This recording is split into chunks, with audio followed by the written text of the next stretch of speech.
الله أكبر الله أكبر الله أكبر. Jejak Rasul walau jauh, jalan yang membawa ke syurga. Jejak Rasul sejarah dunia, indahnya membara di jiwa.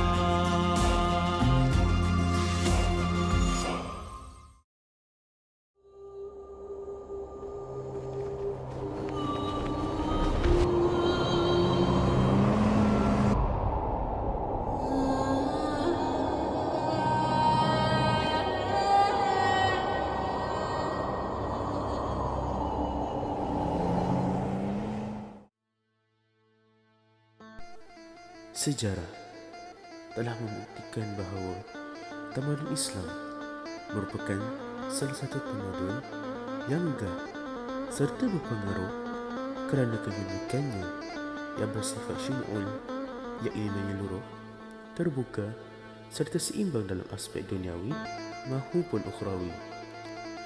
Maka tidak hairanlah bahawa tamadun ini dianggap salah satu tamadun yang terbesar juga terkuat di dunia.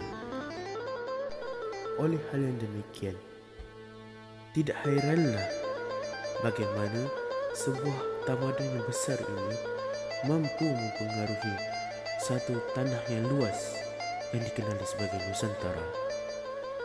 Tamadun Melayu merupakan salah satu contoh tamadun yang banyak dipengaruhi oleh ciri-ciri tamadun Islam. Malah segala aspek pembangunan jasmani serta rohani mengikut acuan tamadun Islam.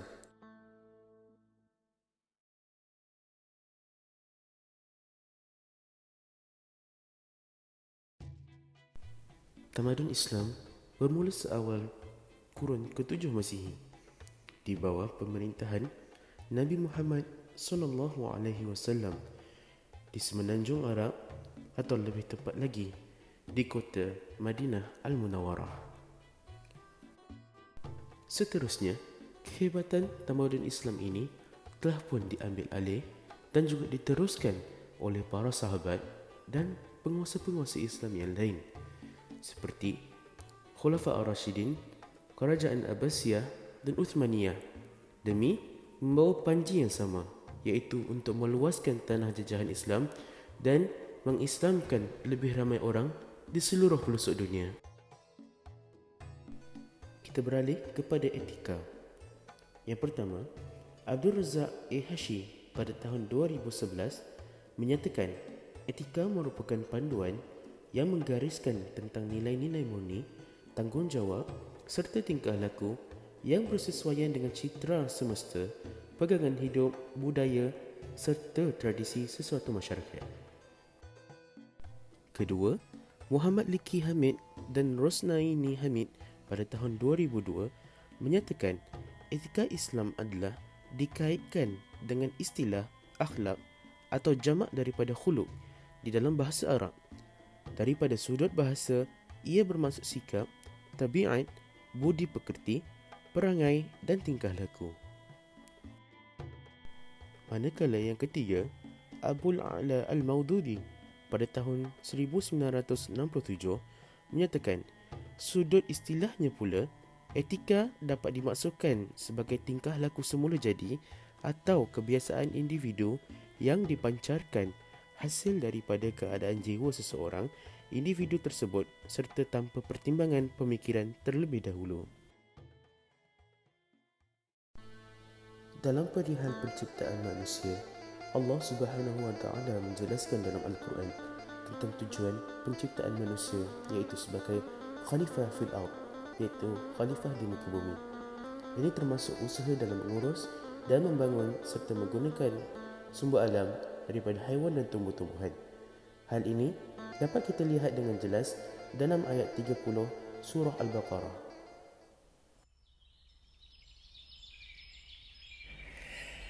Bismillahirrahmanirrahim. وإذ قال ربك للملائكة إني جاعل في الأرض خليفة قالوا أتجعل فيها من يفسد فيها ويسفك الدماء ونحن نسبح بحمدك ونقدس لك قال إني أعلم ما لا تعلمون. Dan ingatlah ketika Tuhanmu berfirman kepada malaikat, sesungguhnya aku hendak menjadikan seorang khalifah di bumi. Mereka bertanya, adakah engkau hendak menjadikan di bumi itu orang yang akan membuat bencana dan menumpahkan darah, yang ini berbunuh-bunuhan? Padahal kami sentiasa bertasbih dengan memuji dan mensucikanmu.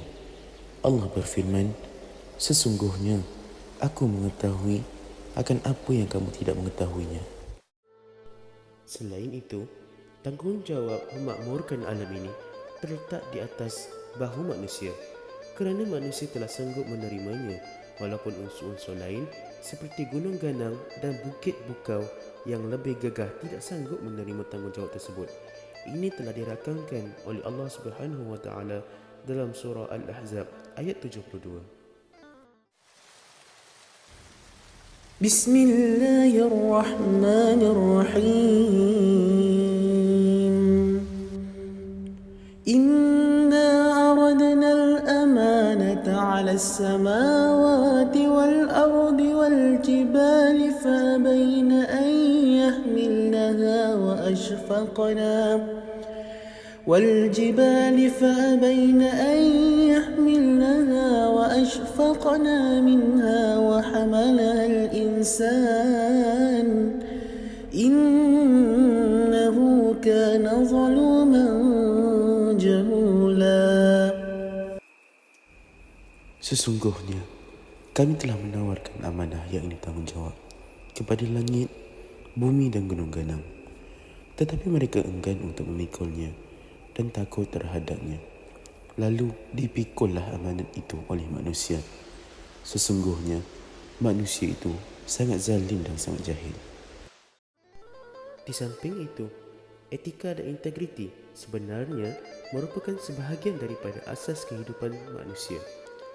Allah Subhanahu wa taala telah merakamkan dalam Al-Quran bahawa manusia dicipta untuk berinteraksi antara satu dengan yang lain. Ini dapat kita rujuk dalam surah Al-Hujurat ayat 13. Bismillahirrahmanirrahim. Ya ayyuhan nasu inna khalaqnakum min dhakarin wa untha waj'alnakum syu'uban wa qabaila lita'arafu inna akramakum indallahi atqakum innallaha alimun khabir. Wahai umat manusia, sesungguhnya kami telah menciptakan kamu dari lelaki dan perempuan, dan kami telah menjadikan kamu berbagai bangsa dan bersuku puak, supaya kamu berkenal-kenalan dan beramah mesra antara satu dengan yang lain. Sesungguhnya semulia-mulia kamu di sisi Allah ialah orang yang lebih takwanya di antara kamu, bukan yang lebih keturunan atau bangsanya. Sesungguhnya Allah Maha mengetahui lagi Maha mendalam pengetahuannya. Dalam ajaran Islam, kita sering diajar bahawa segala ajaran adalah termaktub di dalam Al-Quran sebagai teori, sementara Rasulullah SAW ialah individu yang mempraktikkan apa yang diajar dalam Al-Quran. Kita pula diperintahkan untuk menjadikan Rasulullah SAW sebagai ikutan. Ini turut dirakamkan dalam surah Al-Ahzab ayat 21. Bismillahirrahmanirrahim. Laqad kana lakum fi Rasulillahi أسوة حسنة لمن كان يرجو الله واليوم الآخر أسوة حسنة لمن كان يرجو الله واليوم الآخر وذكر الله كثيرا. Demi sesungguhnya adalah bagi kamu pada diri Rasulullah SAW itu contoh ikutan yang terbaik, yaitu bagi orang yang sentiasa mengharapkan keridaan dari Allah dan balasan baik dari hari akhirat, serta ia pula menyebut dan mengingati Allah banyak-banyak, yakni dalam masa susah dan senang.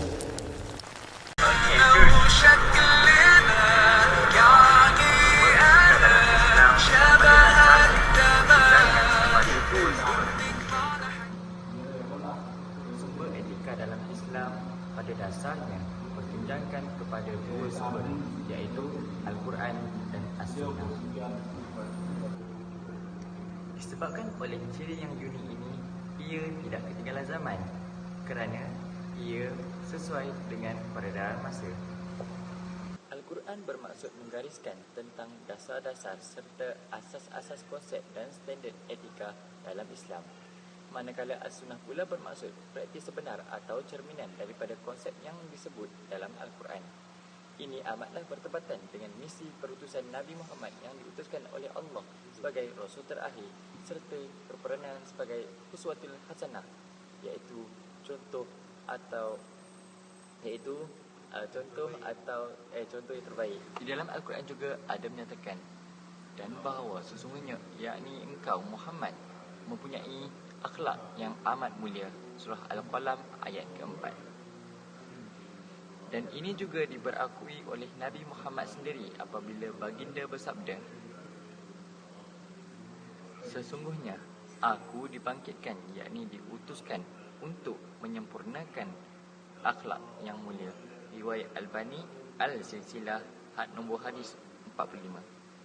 Maka dapat dikatakan bahawa sistem etika dalam Islam merupakan sesuatu yang unik kerana ia di bawah kerangka citra semesta Islam yang bertunjangkan Al-Quran dan As-Sunnah. Pada asasnya, citra semesta Islam berteraskan kepada prinsip Tauhid yang menggariskan bahawa Allah merupakan pencipta semesta dan kita sebagai hamba-Nya wajib meninggalkan segala larangannya. Disebabkan faktor itu, penggalak terhadap nilai-nilai akhlak yang baik dapat diterapkan dalam Islam kerana ketaatan dan ketakwaan yang kental terhadap Allah Subhanahu Wa Taala merupakan isbat yang efektif dalam melahirkan masyarakat Islam.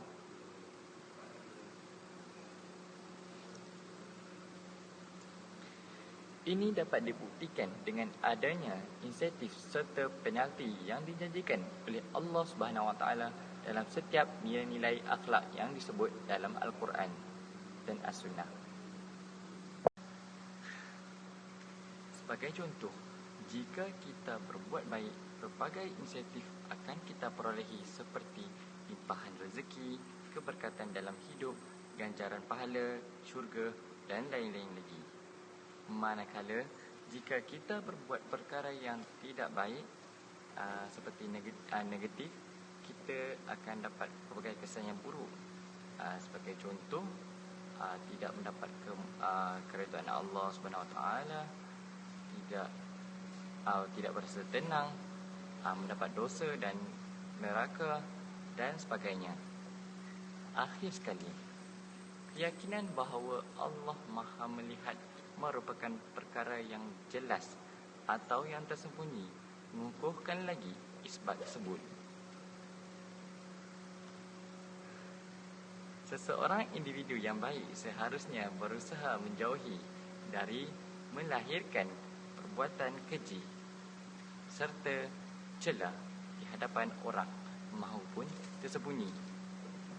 Ini kerana dia yakin bahawa setiap perbuatannya di bawah penguasaan Allah Subhanahu Wa Taala. Sekian daripada saya. Terima kasih. 3. Hey, Assalamualaikum warahmatullahi wabarakatuh. Saya Maim Chris dan pada hari ini saya akan menerangkan pasal prinsip etika utama di dalam Islam. Oleh itu, mari kita lihat sama-sama. Prinsip utama di dalam etika Islam. Menurut Abdul Razak Ihashi, etika mestilah selari dengan 4 prinsip utama Islam. Yang pertama, etika mestilah selari dengan fitrah manusia. Yang kedua, etika mestilah selari dengan al-din, iaitu agama. Etika juga mestilah membicarakan tentang 2 dimensi sikap manusia. Etika juga mestilah menyantuni hubungan manusia secara personal dan interpersonal. Yang pertama, etika mestilah selari dengan fitrah manusia. Islam mempercayai bahawa fitrah atau sifat semula jadi manusia itu adalah baik serta suci dari noda sejak mereka dilahirkan. Hadis riwayat Abu Hurairah radhiyallahu anhu berkata, Rasulullah sallallahu alaihi wasallam bersabda, setiap anak itu dilahirkan dalam keadaan fitrah. Kedua orang tuanya lah yang membuatnya menjadi seorang Yahudi, seorang Nasrani maupun seorang musyrik. Lalu seorang lelaki bertanya, "Ya Rasulullah, bagaimana pendapat engkau kalau anak itu mati sebelum itu?" Beliau menjawab, "Allah lebih tahu tentang apa yang pernah mereka kerjakan."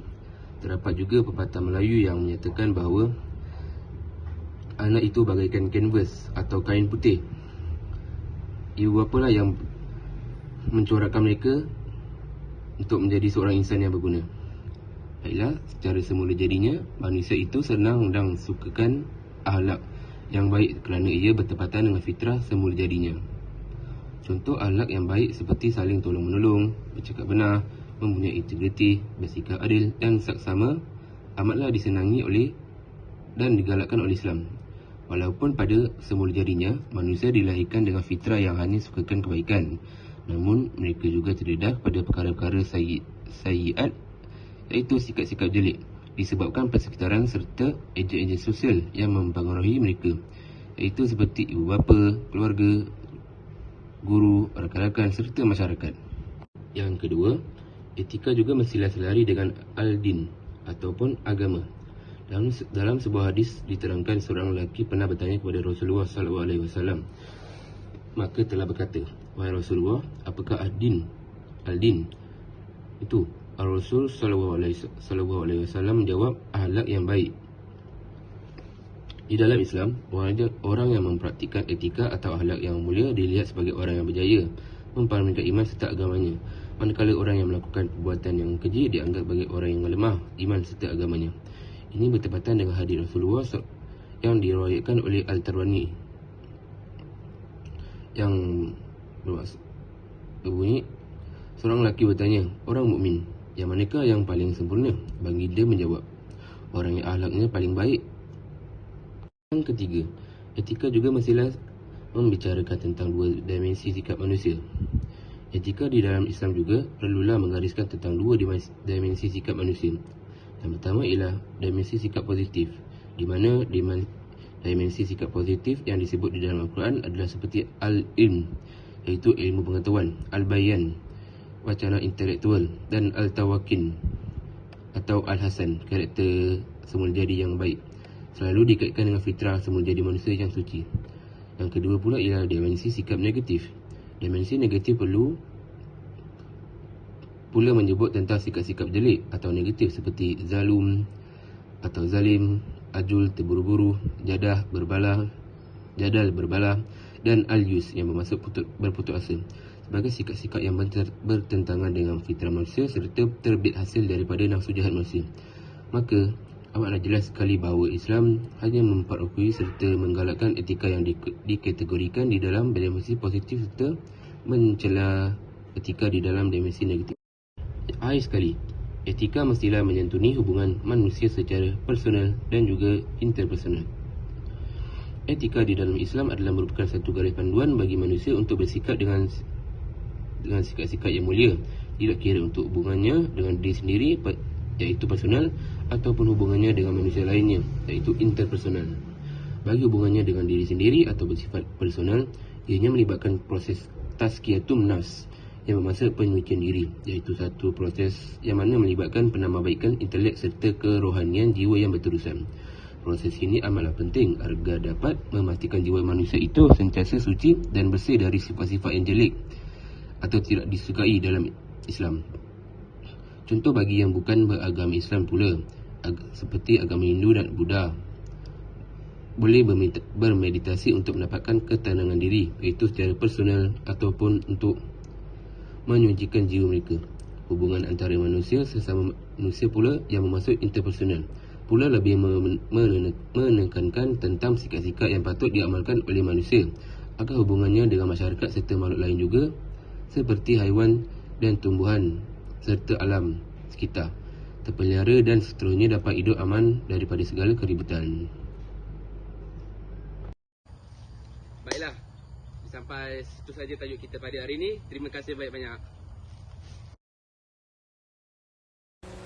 Tamadun Melayu adalah suatu tamadun kepulauan iaitu archipelagi civilization yang tertua. Ia berkembang dalam gugusan Kepulauan Melayu serta berpangkal daripada semenanjung tanah Melayu yang meluncur daripada tanah besar benua Asia. Di sinilah berkembangnya satu rumpun bangsa. Mereka hidup segar, rukun dan sejahtera, berlandaskan sikap yakin, tabah dan terbuka antara mereka dan alam semesta. Dengan landasan hidup sedemikian, mereka melahirkan suatu peradaban kepulauan yang tersendiri dalam susila peradaban Melayu yang lahir daripada pengalaman dan citra semesta kemanusiaan yang asli. Kepulauan ini serta lautan dan selat antaranya juga dikenali sebagai Nusantara, iaitu Nusa Antara Lautan. Dalam membicarakan tentang sistem etika dalam peradaban Melayu, ia secara umumnya amatlah berkait rapat dengan istilah adat. Adat dari segi bahasanya adalah bermaksud kebiasaan ataupun sesuatu yang tidak bersifat kebendaan. Dari sudut istilahnya pula, ia dapat ditakrifkan sebagai satu sistem atau panduan tingkah laku yang diterima dan digunakan secara turun-temurun dan diperakui oleh masyarakat akan amalannya sehingga dianggap sebagai satu tradisi yang perlu dilestarikan. Adat dianggap sebagai tiang seri kerana ia berperanan sebagai panduan bagi masyarakat Melayu mengatur perilakunya di dalam pelbagai institusi seperti institusi sosial, politik, ekonomi, undang-undang dan sebagainya. Adat amatlah dititik beratkan oleh masyarakat Melayu kerana ia bermatlamat untuk menjamin dan memelihara keamanan, keharmonian serta kesejahteraan sosial agar kekacauan dapat dielakkan. Secara umumnya, konsep adat adalah begitu besar dan menyeluruh. Namun, terdapat beberapa kategori adat yang berkait rapat dengan etika, iaitu adat yang diadatkan dan adat resam. Adat yang diadatkan merupakan peraturan hukum yang diwariskan secara turun-temurun serta dipatuhi oleh masyarakat dalam kehidupan sosial mereka. Adat yang diadatkan ini adalah cerminan kepada pemikiran masyarakat yang bijaksana dalam menentukan peraturan berinteraksi sesama manusia yang bermatlamatkan permuafakatan, kerukunan dan ketenteraman. Manakala adat resam pula berbentuk lebih spesifik dan mengkhusus seperti kelaziman individu dari sudut perbuatan.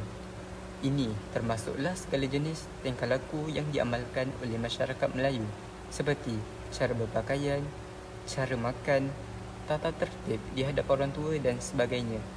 Misalnya, masyarakat Melayu berpakaian sopan dan menutup aurat jika ke masjid dan surau atau jika menghadiri majlis-majlis kerajaan. Mereka juga menggunakan tangan kanan ketika menyuapkan makanan. Selain itu, terdapat juga tata tertib yang menggariskan bahawa apabila berinteraksi dengan orang yang lebih tua, perlulah bertegur sapa dan bertutur dengan sopan dan lembut. Jika perlu melintas di hadapan mereka, maka perlulah menundukkan atau membokokkan sedikit badan ke hadapan dengan tangan kanan tegak ke bawah atau ke hadapan sambil meminta izin untuk berjalan di hadapan mereka. Selain adat, etika alam Melayu selalu juga dikaitkan dengan istilah adab. Dari sudut bahasa, ia dimaksudkan sebagai budi bahasa yang halus dan juga tingkah laku dan tutur kata yang sopan. Manakala dari sudut istilahnya pula, ia diertikan dengan tindakan atau perbuatan yang dipraktikkan secara wajar, tepat dan sesuai hasil daripada jasad, hati serta akal manusia yang terdisiplin. Assalamualaikum. Tajuk 3.6 Sumber Peradaban Etika Masyarakat Melayu. Sebelum perbincangan ditumpukan kepada sumber etika bagi citra semesta Melayu, amatlah relevan untuk mengetahui sistem kepercayaan yang mempengaruhi adat Melayu itu sendiri. Ini merupakan hal yang penting kerana sistem kepercayaan inilah yang menjadi teras kepada penginstitusian adat bagi masyarakat Melayu. Masyarakat Melayu pada asalnya berpegang kepada kepercayaan animisme serta Hindu-Buddha, terutamanya sebelum tersebarnya Islam di alam Melayu. Animisme adalah satu kepercayaan yang meyakini bahawa setiap benda mempunyai roh, mempunyai kepribadian tersendiri serta mempunyai kuasa dalam menentukan nasib seseorang. Manakala bagi sistem kepercayaan Hindu-Buddha pula berteraskan kepada keyakinan dengan kewujudan dewa-dewa yang berkuasa ke atas kehidupan manusia. Sistem kepercayaan Hindu-Buddha ini kuat mempengaruhi masyarakat Melayu pada zaman dahulu, terutamanya golongan raja istana. Misalnya, raja-raja dipandang mulia kerana mereka dikatakan sebagai jemaah dewa-dewa. Justru mereka berhak diletakkan di kedudukan yang paling tinggi dan kerana statusnya yang bukan lagi dianggap sebagai taraf manusia biasa tetapi status dewa. Selain kepercayaan animisme dan Hindu-Buddha, masyarakat Melayu sebenarnya lebih kuat dipengaruhi oleh agama Islam. Kedatangan Islam bukan sahaja mencetuskan revolusi dalam mengubah pandangan masyarakat Melayu terhadap keyakinan mereka terhadap kewujudan roh-roh, semangat serta dewa-dewa, bahkan ia sekaligus mengubah stratifikasi sosial masyarakat Melayu, iaitu daripada mempercayai bahawa raja itu adalah jemaah dewa-dewa kepada khalifah, iaitu wakil Tuhan di muka bumi ini.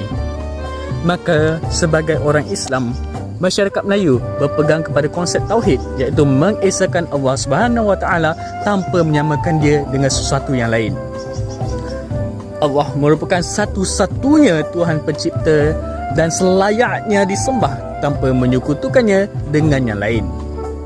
Nabi Muhammad pula diimani sebagai Nabi terakhir yang diutuskan oleh Allah Subhanahu Wa Taala dalam menyampaikan ajaran Islam, iaitu satu-satunya agama yang diredai Allah Subhanahu Wa Taala. Al-Quran dan As-Sunnah merupakan dua aspek atau sumber teras dalam setiap aspek kehidupan masyarakat Melayu. Ini termasuklah penyerapan elemen Islam ke dalam aspek etika, sistem nilai serta adat yang berlandaskan syariat Islam, iaitu peraturan bersumberkan hukum Islam.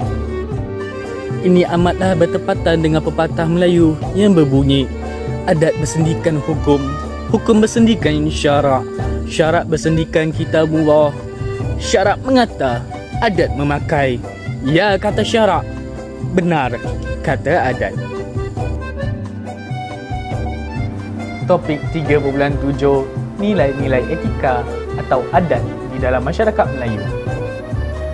Masyarakat Melayu amatlah menyanjung tinggi orang yang mulia sifat tingkah lakunya serta bijak menyesuaikan diri pada masa dan situasi-situasi tertentu.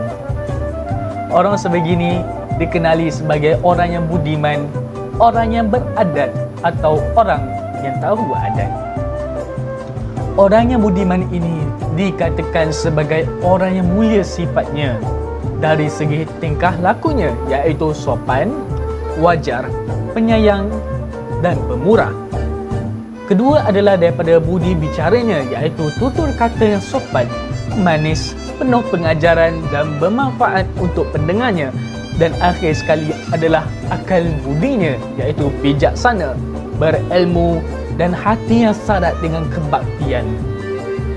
Manakala orang yang berpelakuan bertentangan dengan adat itu dianggap kurang adab, kurang ajar, biadab serta bacul.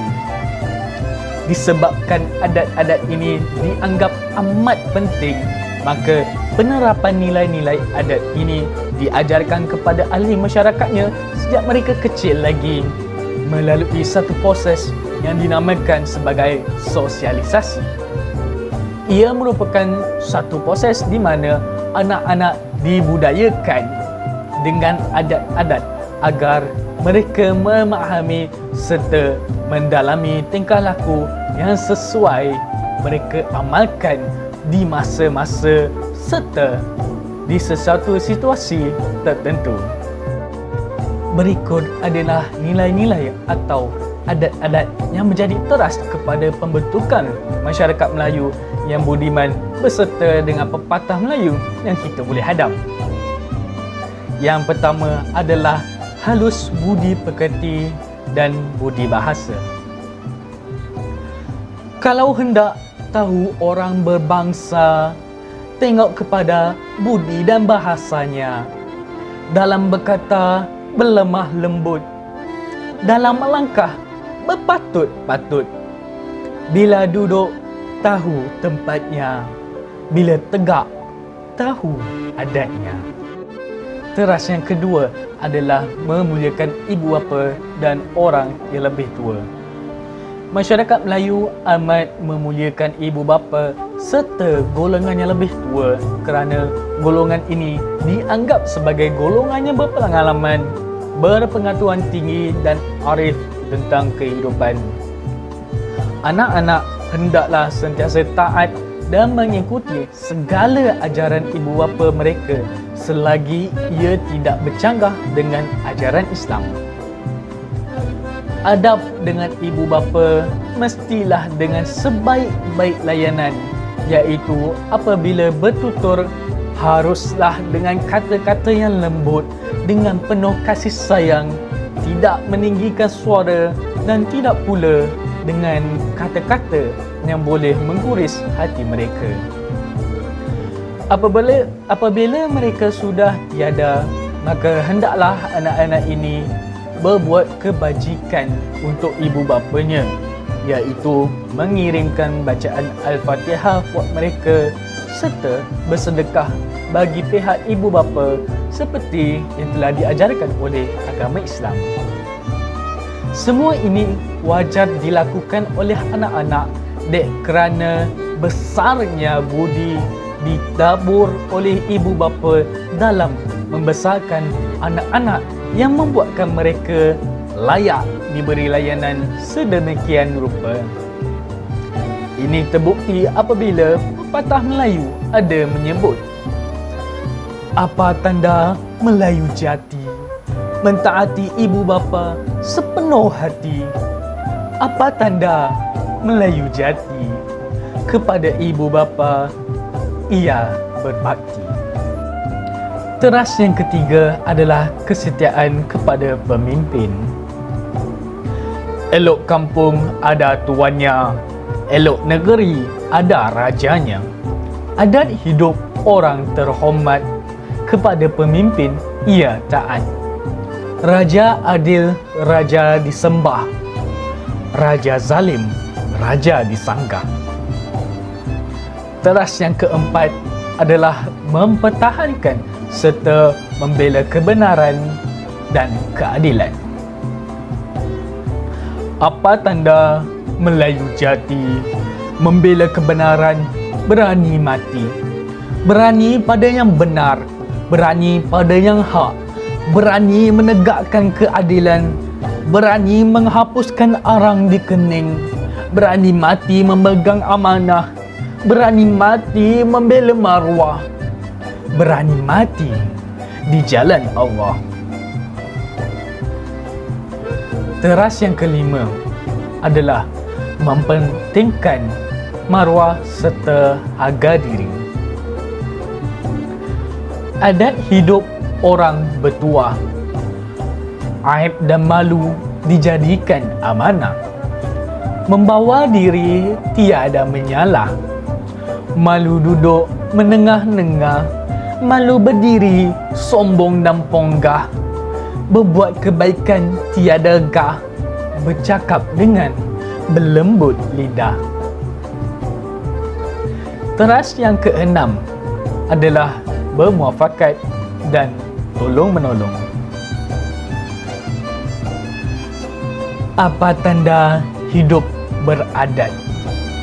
Rundingan selesai dalam muafakat. Hak ditakar, kewajipan disukat. Mana yang jauh diperdekat, mana yang jarang diperapat, mana yang lupa diberi ingat. Kata putus pendapat pun bulat, seia sekata, ke laut, ke darat. Teras yang terakhir adalah amanah. Orang amanah membawa tuah. Orang amanah hidup bermaruah. Siapa hidup memegang amanah, dunia akhirat beroleh berkat.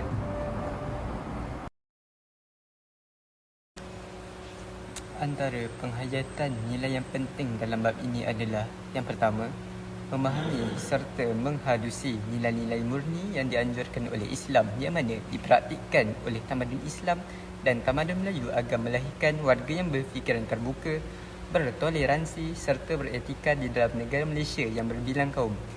Yang kedua, menghayati kepentingan kemajuan aspek bukan kebendaan yang seharusnya bergerak seiring dengan kemajuan kebendaan agar dapat dijadikan model untuk diteladani oleh masyarakat masa kini.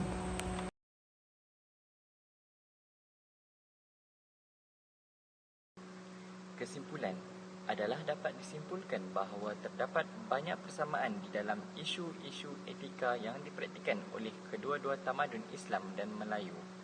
Kedua-duanya bertunjangkan Al-Quran dan As-Sunnah yang mendasari sumber etikanya.